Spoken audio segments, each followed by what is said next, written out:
So I am insanely proud that a full 1/3 or more of our current clients are clients we've been helping year after year after year that come back to us whenever they have a bump in the road selling on Amazon.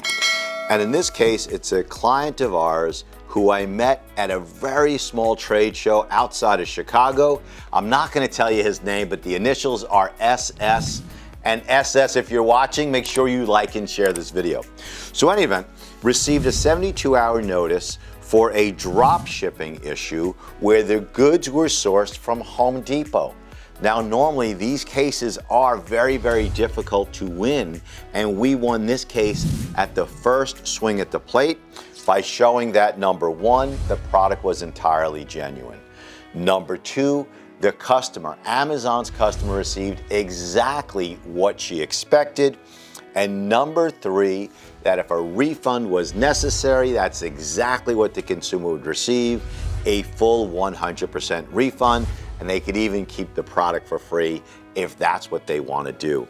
So, Kerry McDonald, great job. Kerry's one of our insanely awesome paralegals.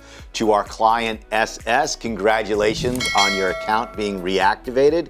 And every time you have a bump in the road on Amazon, continue to call upon us because, as you are aware, we are here for you 7 days a week, 24 hours a day, and literally 365 days a year.